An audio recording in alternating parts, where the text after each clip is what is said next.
Welcome to the Listening Time podcast. Hey everybody, this is Connor and you're listening to episode 154 of the Listening Time podcast. I hope you're all doing well and I hope you're ready to practice your English with another episode. And in today's episode, we're going to talk about something that many of us struggle with. When you struggle with something, this means that you have difficulty with it. It's something that causes you some problems. So this is something that many of us struggle with, which is imposter syndrome. So I'm sure a lot of you have heard of this before, but maybe some of you haven't. When someone has imposter syndrome, this means that this person doubts their skills, their talents, their achievements, and they might be afraid that they're a fraud. So a fraud is someone who's kind of like a fake. They're not legitimate. So this person might feel like they're a fraud and that they don't deserve the success that they have. So this is a negative syndrome, a negative condition, of course. However, it's really common. I think that many people experience this in different areas of their life or during different seasons of their life. By the way, we can use the word season figuratively to talk about different time periods in your life, different seasons of your life. So I think this topic is very relevant to a lot of people. So we'll talk about this today. I'll talk about why some people have imposter syndrome, how it affects us, and some ways to get over it and to combat this way of thinking. When you combat something, this means that you fight against it. So we'll look at some ways to combat this way of thinking. And of course, I'm not an expert on this. I'm just talking from my own experience. So I'm definitely not the authority here, and I'm not giving you advice related to psychology or health or anything like that. I'm just talking from experience. So I'm sure you'll enjoy this topic. And as always, remember to sign up for my advanced episodes if you want to practice with real English, English spoken fast. The link is down below. That's patreon.com/listeningtime. And you can also sign up for my US Conversations podcast if you want to practice with my conversations with other native speakers. So the link to that is also down below. That's patreon.com/US Conversations. All right, let's get started. Are your ears ready? You know what time it is. It's listening time. Okay, let's talk about imposter syndrome. So first of all, let's talk about a few reasons why people feel this, why people think this way. So one reason might be the person's personality. It might have to do with your character, your type of thinking, the way that you naturally are. So, for example, some people consider themselves to be perfectionists. You might be one of those people. So if you're a perfectionist, you usually think that there's a perfect way to do different things. There's the ideal perfect way, and you try to do different things in this perfect way, and you have a very high standard for yourself of how you want to do things. So many people have this personality trait, and if you do, this might contribute to this imposter syndrome, because normally perfectionists are very self-critical. They have a standard that's very high, and usually they have trouble meeting that standard because it's so high. So if that's the case, then you might feel like an imposter sometimes.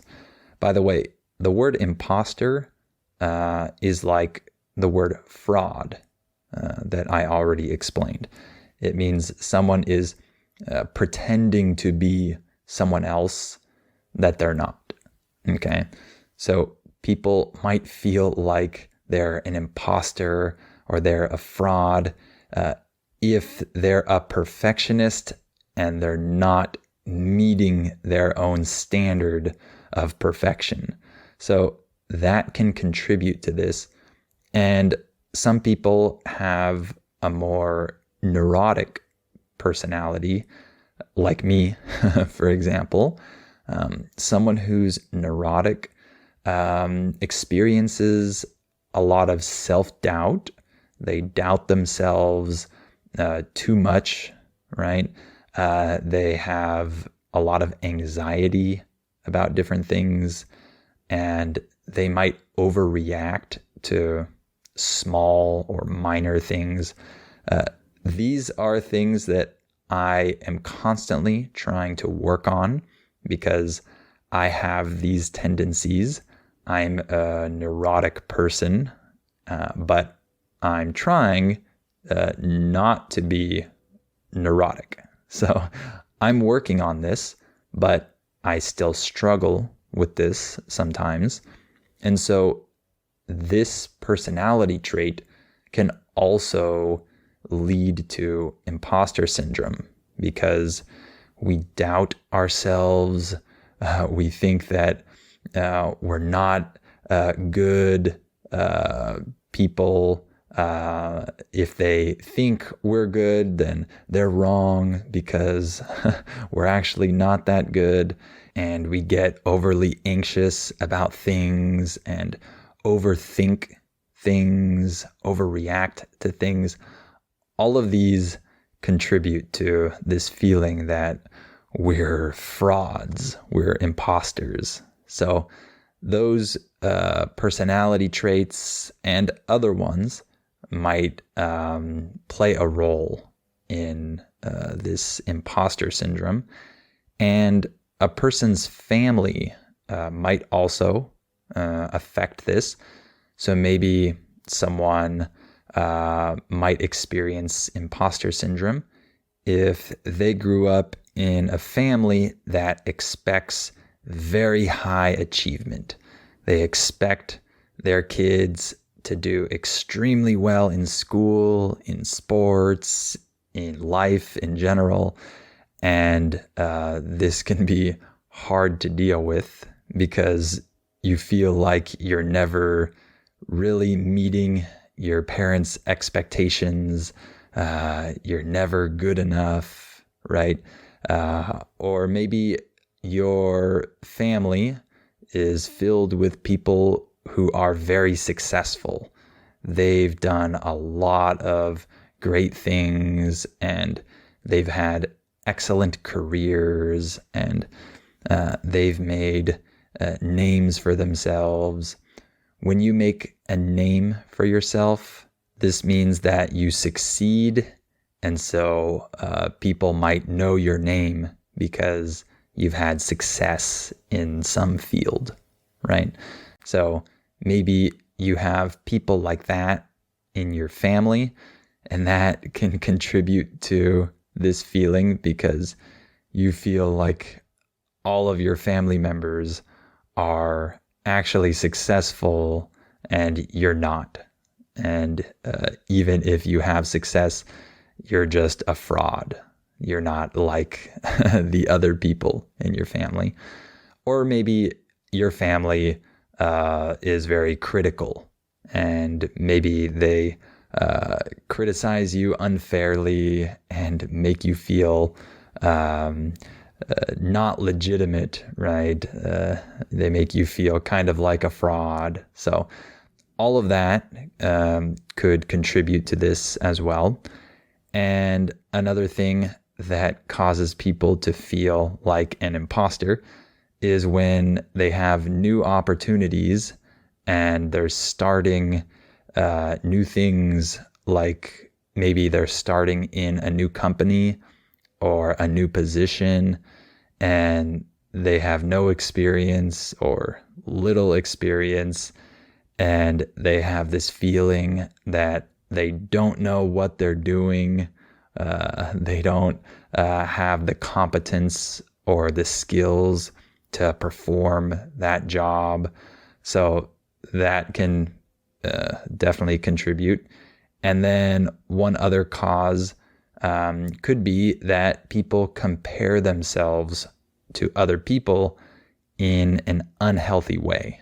So they look at everyone else, maybe in their field, like their industry or whatever, and they see everyone else as experts and they think of themselves as frauds, right? They unfairly compare other people and themselves, and they always come to the conclusion that other people are better than them, other people are legit, and they themselves aren't legit, right? So that can also cause imposter syndrome. So how does this syndrome affect us? Well, if we experience this, what will usually happen is we doubt ourselves too much. I think it's good to question ourselves. That's healthy. We should always analyze our thoughts, our actions. That's good. However, there's a healthy way to question yourself and analyze yourself, and there's an unhealthy way to do this. And if you are constantly doubting yourself and constantly questioning your own success and everything that you've done, and you don't think you're legitimate, then you're going too far, right? You're over doubting, so to say. So that's something that happens, though, when you think like this. You just constantly doubt yourself and you lose confidence in your own abilities, right? And another thing that might happen is you will probably attribute your success to luck. When you attribute something to something else, this means that you determine that this thing is caused by that other thing. So you think your success was caused by pure luck, right? You're attributing your success to luck. So that's a common thing that happens with this syndrome. People might be successful, but when they look back at their different successes, they invalidate them and they say, no, that was luck. No, that was just good timing. No, that was whatever, right? So that's another thing that can happen. And another way that it might affect people is they have this lingering feeling. When we say something is lingering, This means that it stays there for a long time and doesn't really go away when it should. So they have a lingering feeling that they're going to be found out. When we say that you're found out, this means that other people discover your lie, your secret, right? So people might feel like they're going to be found out, that people are going to discover that they're a fraud, they're an imposter, they're not really good at what they do, they're not good at their job or whatever, right? So that's something they might feel. And one other way that it affects people is that it might limit them from actually moving up in their career or whatever. It might stop them from trying new things or starting new projects because they feel like they can't do these things. They're not capable. They're not that good. So they limit themselves from things that could be good for them, things that could help them have more success, or things that could end up being successful for them. They don't do them because they have this feeling that they're an imposter. They're not actually that good. They're not capable of doing these things. So those are some ways that imposter syndrome can affect people. And lastly, let's talk about some ways that we can combat imposter syndrome. So the first thing that I thought of is I think it's good to honestly evaluate our strengths. So we're very good at evaluating our weaknesses, or at least a lot of people, me included, a lot of people are very good at evaluating our weaknesses because maybe we have these types of personality traits that I mentioned before. We're very self-critical. So I'm very good at seeing what I do wrong, what I'm not good at, the things that others are better at than me. That's easy for me, for example. However, we should also honestly evaluate our strengths as well. And I say honestly. Of course, some people might have the tendency to go in the opposite direction, and maybe they're too prideful and they think that they're really good at things that they aren't so good at. But usually those aren't the people that have that big of a struggle with imposter syndrome, right? Usually it's the other types of people who are too self-critical. So for people that are really self-critical, it's good to honestly evaluate your strengths and see what you're good at. Write down a list of your strengths, things that you do well, or things that you've had success with in the past. And it might even be a good idea to ask other people around you that are people that love you, right? Not people that want to bring you down. Ask some other people what types of strengths they think that you have. I'm not including weaknesses here, because that can sometimes be hurtful to hear other people talk about all your weaknesses, right? I'm just addressing this imposter syndrome here. One thing that could help is asking other people to talk to you about your strengths and tell you what they think you're good at. And this can help you see that other people don't think you're a fraud, and other people actually see your positive qualities, right? So that can be a helpful activity. Another thing we can do is we can humbly celebrate our successes. I emphasize the word humbly here. We want to be humble with this. We want to have humility and not be prideful and not be puffed up. When you're puffed up, this means that you're prideful. You think that you're the best, right? So we want to humbly do this. We want to celebrate our success with humility and not just try to invalidate everything and say, nope, that was luck. That was luck. I didn't do that. That was luck, right? Sometimes it is luck, obviously, but there are many things that we do to contribute to our own success. Maybe you can view your successes as accomplished goals, right? You had a certain goal. Maybe you wanted to reach a certain position in your company and you reached it. You accomplished that goal.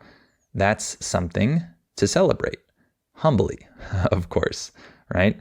So it's good to actually view your successes as goals that you accomplished because of your hard work, your determination, your motivation, right? Your discipline. We talked about motivation and discipline recently. Both of those things contribute to success and achieving goals.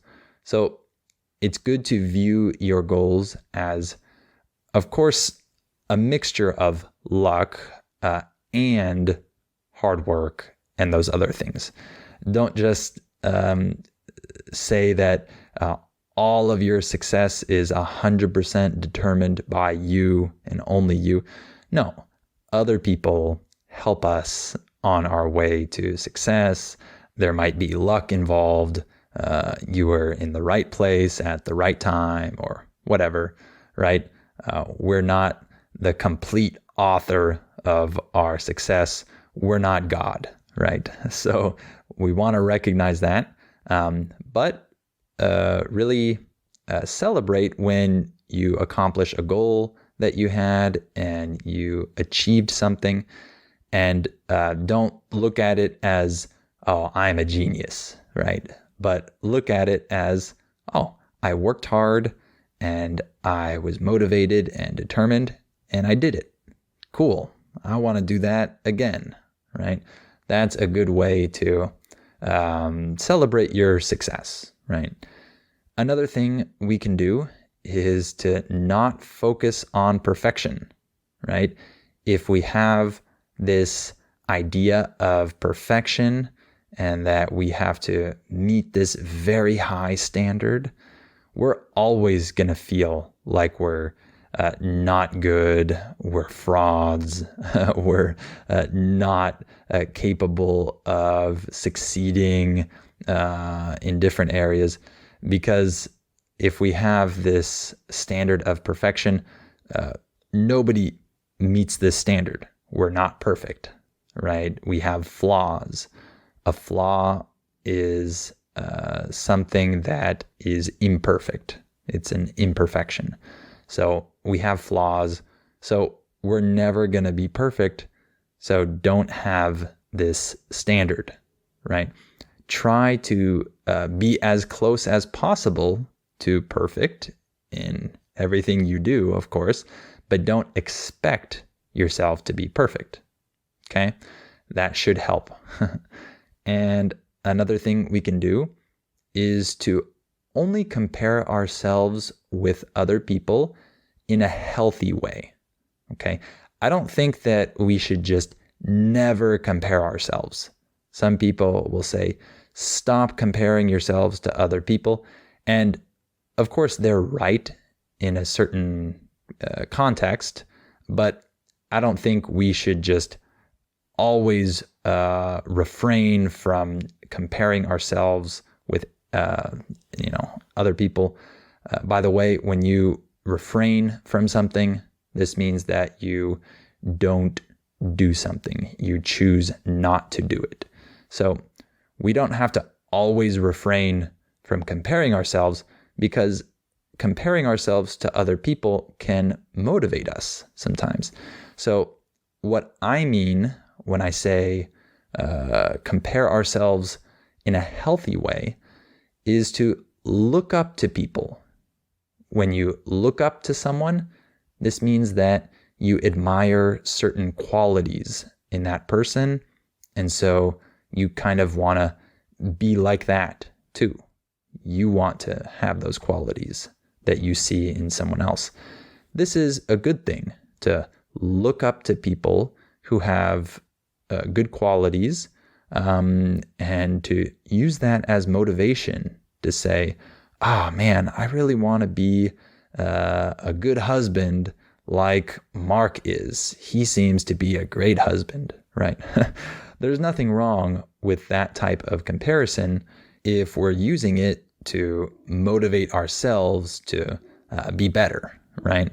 However, it's not good to just look at other people and think that we're always way worse than everyone else, and he's so much better than me. I'm never going to have the success he has, right? That's the wrong way to compare yourself to other people, right? So that's another thing we can do. Compare ourselves in a healthy way. Use other people to motivate us and not make us feel bad, right? And lastly, one other way we can combat imposter syndrome is by continuing to learn constantly. Always learn, always update your skills when necessary, always try to be better and do things better, not with a standard of perfection, of course, but just always challenge yourself to learn more, be better, and the competence will follow after that.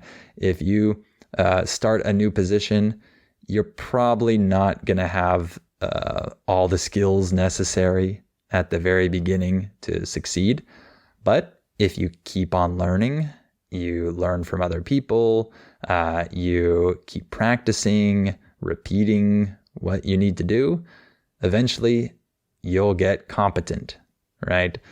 That's how it was for me when I started as an English teacher.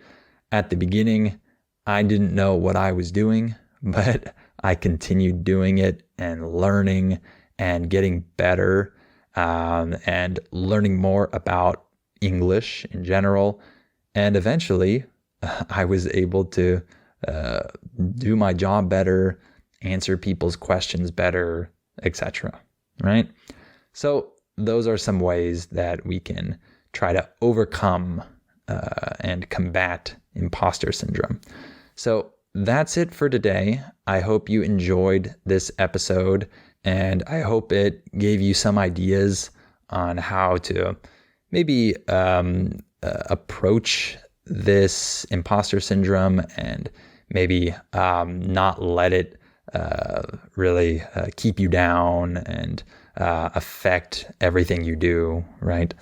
And of course, if you feel ready to practice with harder content, my advanced episodes in which I speak fast, you can sign up for those by becoming a Listening Time family member. The link is down below in the episode description.